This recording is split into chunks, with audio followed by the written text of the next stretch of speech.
Je vous emmène aujourd'hui en balade du côté de l'avenue Simon Bolivar. C'est une très longue voie qui serpente au pied du parc des Buttes-Chaumont dans le 19e arrondissement. Bon, c'est vrai, à première vue, je vous l'accorde, elle n'offre rien de spectaculaire. Mais si vous sortez des sentiers battus et que vous empruntez quelques chemins détournés, je vous promets de belles surprises et de belles rencontres dans le quartier que l'on surnomme le quartier du combat. Bon, je vous laisse. J'ai rendez-vous pas très loin d'ici, dans un drôle de vaisseau posé place du colonel Fabien. Allez, vous me suivez en selle pour un nouveau numéro de Paname.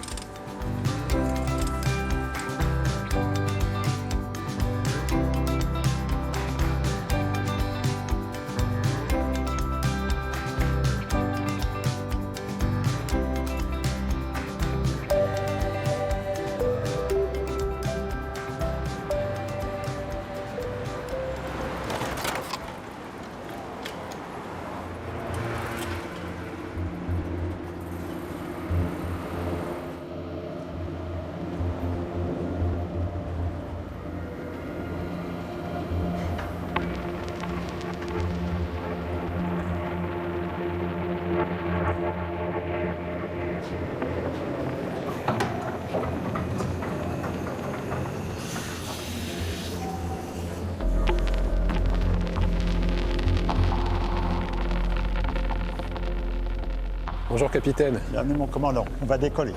Tant mieux. Effectivement, là, on est au cœur de la fusée du bâtiment, là. Alors là, vous êtes dans la coupole Niemeyer. C'est un joyau. Qu'est-ce qui se passe précisément ici? Alors ici, vous êtes à la salle du Conseil national, qui est la salle donc, de direction du Parti communiste français. Mais c'est aussi une salle où on peut y entendre de la musique classique, des chorales. On y joue du théâtre aussi, on y projette des films. On n'y fait pas que de la politique dans cette salle.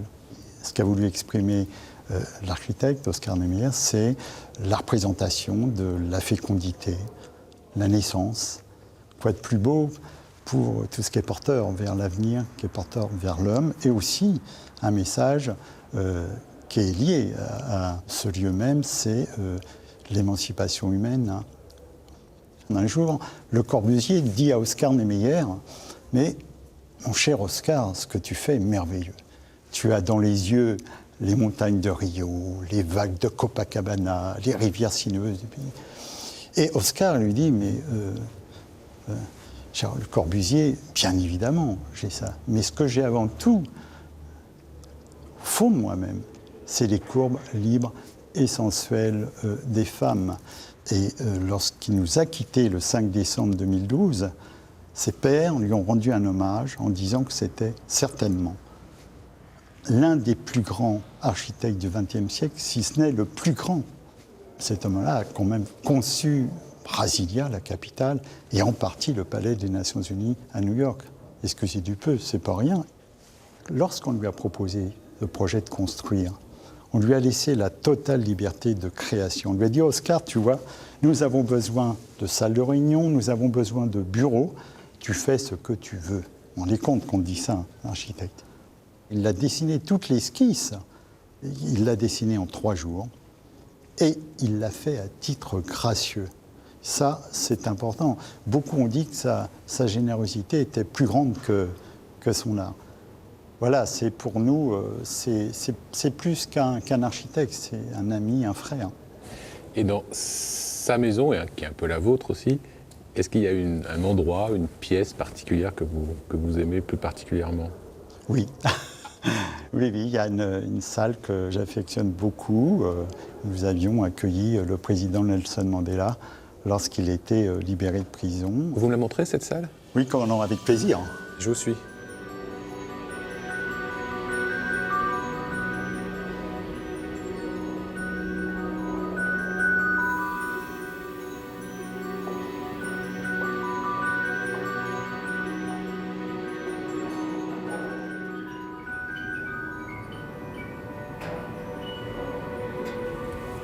C'est donc ça la fameuse salle de délégation. Et voilà, c'est cette belle salle de délégation que j'affectionne énormément. On retrouve dans ces espaces la marque de Niemeyer, les lamelles, le béton brut de décoffrage, ces courbes et surtout ce mobilier dessiné par Oscar Niemeyer. Là, on est dans les sous-sols. Nous sommes dans les sous-sols et je vous invite maintenant, nous allons monter en terrasse où là aussi vous allez en prendre plein les yeux.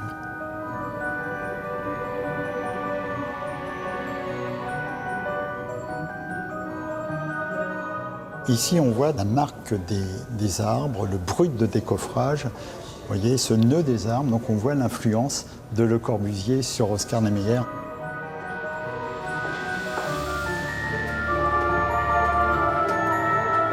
Vous allez voir la vue, c'est une grande merveille.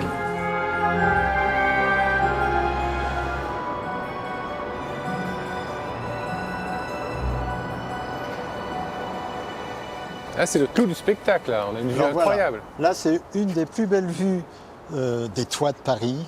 Vous avez sous les yeux de Montmartre, la Tour Eiffel, les Invalides, Montparnasse, Beaubourg. Vous avez vraiment tout Paris sous les yeux. À nos pieds. Alors, ce qui est incroyable, c'est que Oscar Niemeyer, il a complètement inscrit son bâtiment dans la place, dans le quartier. Tout à fait. Ça s'intègre vraiment dans le quartier.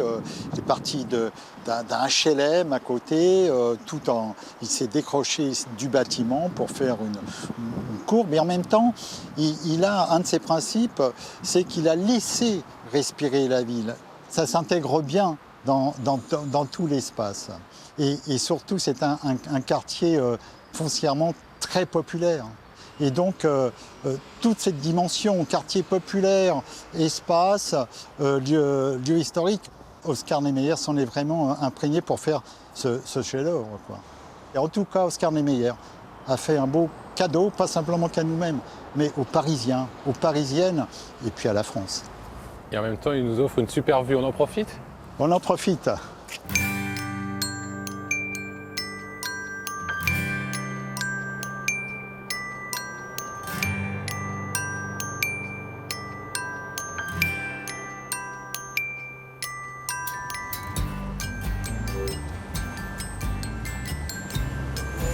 Hop, hop, hop, hop, hop, hop, hop. Ah. Hop. Rompez, mon colonel. Ah oui, vous avez raison. Comment ça va ? Bah, très bien. Dites-moi justement, on est place du colonel Fabien. Qui était donc ce colonel Fabien ? Alors d'abord, colonel Fabien, c'est un nom de résistant. Derrière ce nom se cache celui de Pierre Georges. Un garçon qui est né en 1919, fils d'artisan boulanger, il perd sa maman très jeune, donc il va travailler dans la boulangerie familiale, et puis après, il va devenir poseur de rail, métallurgiste, et il rentre aux jeunesses communistes. Et là, il est passionné, fasciné par ces combats. Alors, il va partir notamment pour la guerre d'Espagne, et là, c'est un vrai combat, il va être blessé à plusieurs reprises, il va rentrer en France. Et quand la guerre éclate, il a quoi ? Il a tout de suite 20 ans, en 1939. Et il va se lancer à corps perdu dans la résistance. Il va prendre un premier pseudo, qui est celui de Fredo, puis on va le retrouver avec le pseudonyme de colonel Fabien. Il va organiser la résistance et les forces françaises de l'intérieur un petit peu partout. Il va participer à la libération de Paris en 1944 avec la 2e DB du général Leclerc. Et puis après, il va faire partie de l'armée de Delattre, partir pour libérer la France et libérer l'Allemagne, seulement à la frontière, juste là, en Alsace. Il manipule une mine, ça explose et il disparaît. Il avait 25 ans. Remontons au XVIIIe siècle. Ici, il se passait de drôles de choses. Hein. Oui, juste avant 1945, on appelait ça la place du combat. Parce que, évidemment, si on remonte au 18e, si on lit les archives, il y avait des combats.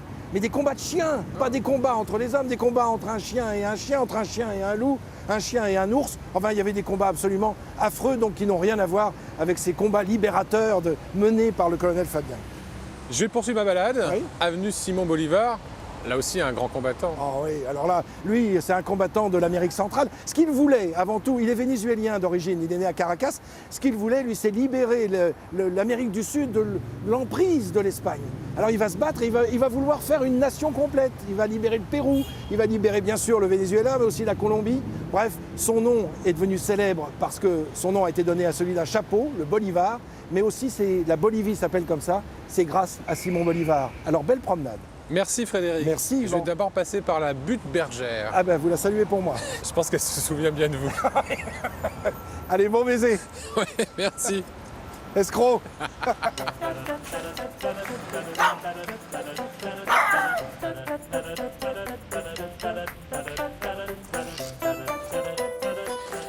Bon allez, Courage.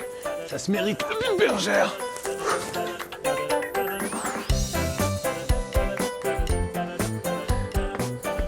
Vous pourriez pas les faire un peu moins haut, les buttes à Paris?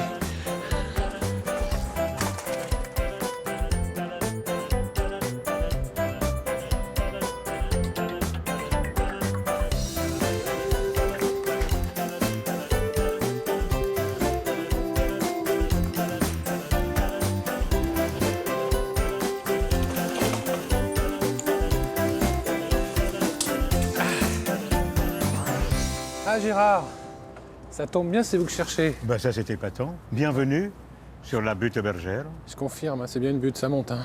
Ah oui mais ça vous fait des beaux mollets aussi quand même. Vous trouvez? Encore plus beaux que ce qu'ils étaient avant. Pourquoi ça s'appelle butte bergère déjà? Au départ, lorsque Napoléon III a fait les buttes Chaumont, c'est-à-dire les Tuileries du peuple, on a enlevé des centaines, voire des milliers de tonnes de terre qui ont été amenées ici. Bon, donc au départ, ça n'était pas plat comme ça. Et c'est resté comme ça un bon bout de temps. Et après la Première Guerre mondiale, il y a eu un stade ici qui s'est appelé le Stade Bergère, en hommage à un jeune joueur de rugby qui a été tué dans la première semaine de la guerre de 14. Et qu'est-ce qu'il est devenu ce stade? Il est resté actif jusqu'en 1926. Rien n'était construit ici parce que c'est sur des carrières. Donc ici, on disait c'est inconstructible parce que les maisons vont s'effondrer. Bon. Et à partir de 26, quand même, des promoteurs se sont dit c'est un bel endroit. On va construire pas des tours parce que leur espérance de vie serait de 10 minutes, mais on va construire ce que vous voyez là, c'est-à-dire des petites maisons et des petits immeubles. Surtout, ce qui est incroyable, c'est que c'est caché.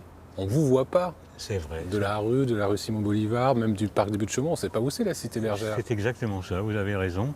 Parce qu'il faut monter des marches. Vous avez fait l'effort.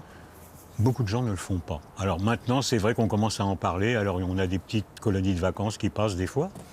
Mais c'est vrai qu'on est tombé amoureux de ce coin. Voilà, on peut dire. Alors c'est un village ou pas? On a créé une assoce en arrivant ici, tout de suite. Pourquoi? Parce qu'il y avait des mamans qui faisaient un petit carnaval. Donc on s'est dit, pourquoi ne pas créer une assoce? Et ce que nous a dit un copain qui était là, qui est parti maintenant, il nous a dit, écoutez, heureusement que vous avez créé l'assoce, parce que ici, avant, c'était un cimetière. Alors il y en a des gens qui disent, il exagère, mais on n'a pas inventé ça. Les gens étaient assez refermés sur eux-mêmes, et finalement se connaissaient peu. Voilà. Et c'est vrai que c'est plus du tout le cas. Qu'est-ce qu'elle a permis, cette association? Elle a permis, par exemple ici, regardez, vous voyez, il y a ce local-là, l'utopisterie, et elle a permis que des gens se connaissent. Il y a 160 membres, adhérents de l'association, et on peut dire que des liens assez forts se sont créés, vraiment, des liens d'amitié. Donc on fait quoi? On fait la fête?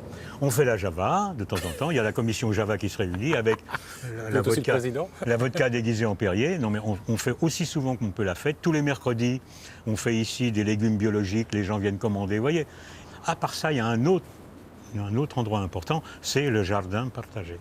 Ah, il y a un jardin partagé? Un terrain qui a été mis à notre disposition par la ville de Paris et où les gens ont un petit carré et c'est un peu la place du village. Vous m'y emmenez? Why not? Allez, on est parti. On y va. Hop, je prends mon vélo. Hein. On y va, on y va.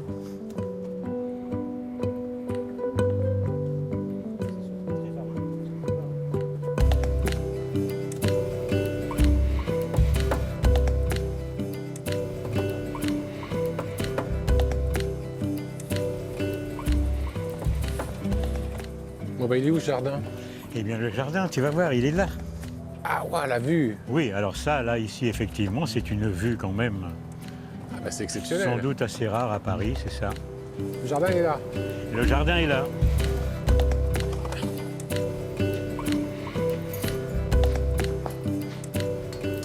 Voilà le jardin partagé, tu vois ici. Chacun sa petite parcelle. Chacun a sa petite parcelle, son petit carré, s'en occupe. Partage quelquefois quand même avec le voisin, n'est-ce Ça pas? sent bon. Voilà. Et donc là, tu vas voir, au travail, Ah bah voilà. d'éminentes jardinières. Chantal, regarde, en plein travail.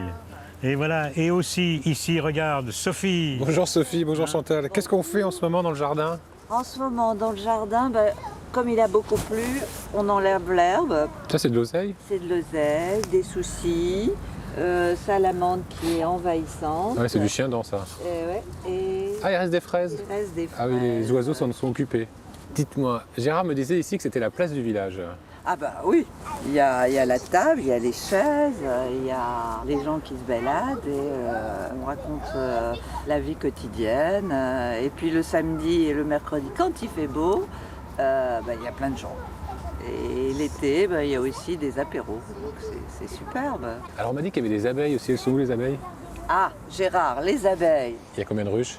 Il y a 9 ruches actuellement, je pense, 9 ruches, mais cette année, on a quand même fait 240 ou 250 kilos de miel de la butte bergère. C'est énorme. Excellent, pareil. Elles sont bien productives les abeilles ici. Et ce miel de la butte bergère, on roule pas les mécaniques, on nous dit toujours le miel de l'opéra. Ouais. C'est pas pour dire, mais on est sûrement, allez, on va dire, meilleur qu'eux. Il a quel parfum? Ah bah il paraît qu'il est multifleur. Multifleur. C'est que du bonheur de vivre ici. Écoute, oui, c'est-à-dire il faudrait plus de lieux comme ça, c'est pas grand-chose. Dans une ville, il faut plus de lieux où les gens puissent se rencontrer, planter un brin de persil, éventuellement dire je te donne mon persil, tu me passes ta ciboulette. Et ça marche vraiment comme ça? Ça marche beaucoup comme ça. C'est pas grand-chose, mais ça crée un lien très fort, voilà. Donc j'ai envie de dire, jardiniers de tous les pays, unissez-vous. Voilà ce que je te dis. C'est possible. Et il n'y a pas de vandalisme, il n'y a pas... Je vais te raconter un dernier truc. Quand on a mis les trucs dehors, il y avait des mômes là-bas, il s'approche de moi, il me dit « T'en fais pas, papy, on n'y touchera pas à ton herbe, c'est pas celle-là qu'on aime. » J'ai dit « Ah, bravo les gars. » Gérard, enfin, papy, je peux vous appeler papy? Mais il n'y a pas de problème. Hein. Je vais vous laisser. Maintenant, vous savez qu'avec les papys, on fait du compost ici? Comment ça? Ah si, c'est normal.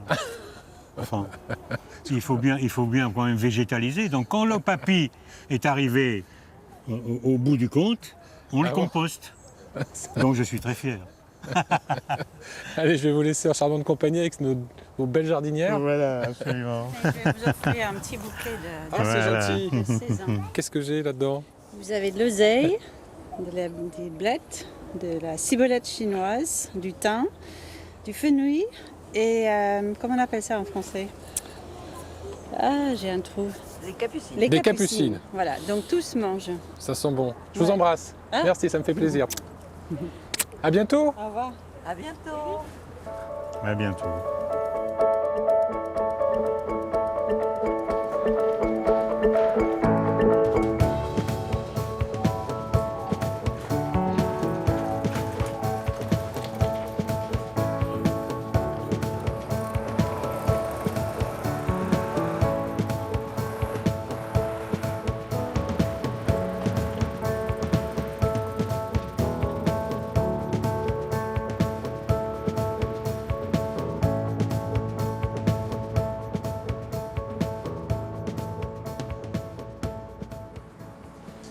Bonjour Calais. Oh, salut.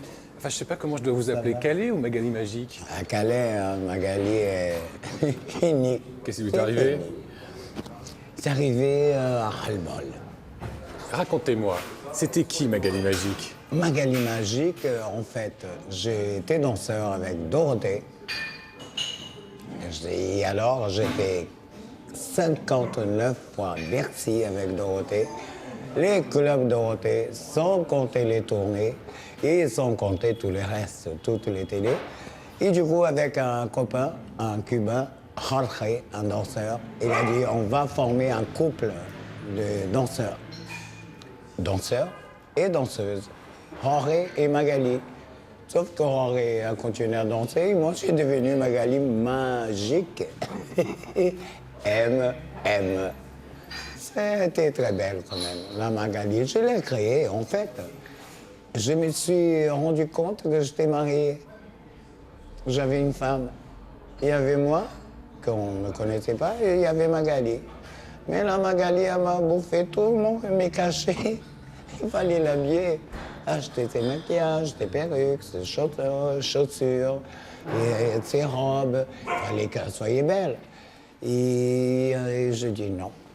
Pour gagner rien du tout, c'est pas la peine. Alors, j'ai décidé d'arrêter. Ah, vous êtes surtout danseur. Comment vous êtes arrivé en France? Vous êtes brésilien, Calais? Ah, c'est un truc incroyable. J'ai commencé à danser tard, à l'âge de 25 ans, en fait. Des amis qui voyageaient beaucoup, ils m'ont dit, Vas-y, casse-toi, il y a un cabaret à Paris pour toi, l'Alcazar de Paris. Si tu restes ici, tu n'as aucune chance. Et pendant un an, j'ai économisé. J'avais 800 élèves. Je donnais des cours de danse au bout de 2 heures de danse. C'est incroyable, un truc. Et alors, je suis arrivé à Paris avec un rêve. Et mon rêve, c'était l'Alcazar de Paris, avec $3000 dans la poche. Et je dis, si ça ne marche pas, je retourne. Je ne suis pas venu pour prendre la place de quelqu'un, je suis venu pour prendre la place de mon rêve. Et le premier jour, pas de place, pas de problème. J'avais les cheveux là, frisés, 70 kilos, la bombe latine, bien bronzée, les yeux bleus. 10 jours avant que mon visa soit terminé, on m'appelle de l'Alcazar de Paris et j'ai eu quoi? Une audition privée. Et j'ai été engagé premier danseur. Ils m'ont fait les papiers et la totale. Et après, c'est parti. Et après, c'est parti. J'ai eu un CDI tout de suite. Même là, maintenant, je rigole, mais je dis, est-ce que tu as fait tout ça? Est-ce que tu as pu faire tout ça en si peu de temps? Si peu de temps, quand même, c'est 20 ans. Donc c'est pas un rêve. C'est pas un rêve. C'est un rêve que c'est... Qui s'est réalisé. Que c'est réalisé, que c'est veillé, que c'est... qui a pris racine. Mais c'est parce que tout ça, c'est léger, en fait. Et pourquoi vous dites tout ça, c'est léger? Mes mains. Mes mains, c'est très léger, c'est très... Et ça, en fait, c'est un signe de souplesse. Le fait de quoi? D'avoir les... De voir la plante, là, il va les doigts bien. Essayez. Ah, vous êtes souple, alors. Vous n'arriverez pas à faire ce que vous faites. Faites comment? Montrez-moi. Vous voulez montrer? Allez, on y va. Chat. Bravo, Ça Kay. tient. Moi, j'arrête Ça pas. tient. Pas la droite. La droite est mal au point en ce moment. La gauche aussi, mais elle va mieux. Vous vous entraînez tous les jours? Non, je ne m'entraîne plus du tout. Depuis 98, plus un cours de danse, plus un autre, rien. Et aujourd'hui, vous êtes invité dans le quartier, rue Simon Bolivar, enfin à côté. Juste là, rue Beaux-Arts, un petit truc, 20 mètres carrés. Hein, c'est pas moi, c'est loué. C'est un quartier d'amour. Je connais tout le monde. Je suis bien. Je suis heureux. Alors, et en plus, avec Aiglon. En fait, la boutique a fait faillite et Aiglon était à la rue avec la fleuriste. Il allait se faire piquer. Il y a une vieille dame au Franprix qui m'a dit « Monsieur Calais, Aiglon va aller te faire piquer dans 2 jours. Non. Je venais d'avoir ma retraite à 60 ans, ma petite retraite, mais bon. Et je dis, je prends le chien. Là, j'ai le temps. C'était génial. C'est génial. Et depuis 5 ans, nous sommes ensemble. Donc vous êtes à la retraite aujourd'hui, mais vous vous occupez quand même de gens, de dames? Oui, je m'occupe de mes 2 petites grand-mères. Et je fais ça pour ma petite retraite. Et parce qu'en fait, je m'occupe de mes grand-mères que je n'ai pas eues. En fait, j'ai découvert ça au bout d'un moment, que c'était pas que pour avoir un peu plus. Et là, j'ai découvert une petite famille. Vous n'avez aucun regret de la vie d'avant? Aucun. Et le spectacle, c'était... C'est incroyable. Mais tout ça, c'est fini. On ne peut pas rester toujours en avant. Et j'ai pas envie d'être un vieux travesti ou un vieux transformiste, un nigri. Non. Calais, je crois qu'on va s'arrêter parce qu'il y a des musiciens qui sont en train de s'installer et ils vont nous interpréter une chanson qui s'appelle Simon Bolivar. D'accord. Je vais aller les écouter. C'est mon quartier. Merci.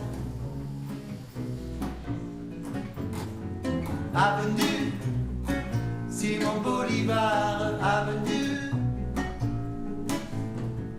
avenue Simon Bolivar, avenue, avenue Simon Bolivar. Ce samedi, nous étions tous là, autour d'un whisky et d'un cigare, avec François et Nicolas. On a chanté sur ces boulevards, aux côtés du prolétariat. L'international, 30 ans plus tard. chantons l'Ave Maria. C'est sur cette belle chanson de Monsieur Pierre, un enfant du quartier, que se termine cette émission sur l'avenue Simon Bolivar. Je vous invite à nous retrouver la semaine prochaine pour un nouveau numéro de Paname. N'oubliez pas de nous voir ou de nous revoir sur les réseaux sociaux et sur france3.fr. Allez, à la semaine prochaine. Simon Bolivar, avenue. Avenue. Simon Bolivar, avenue.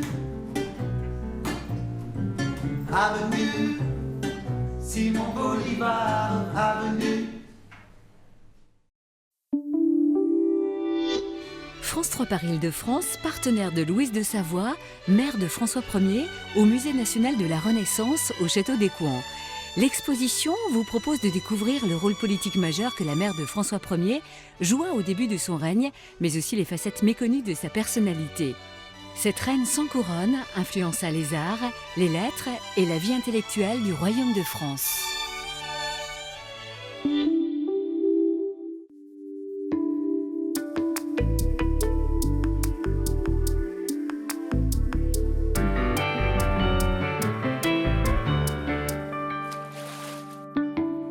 France 3.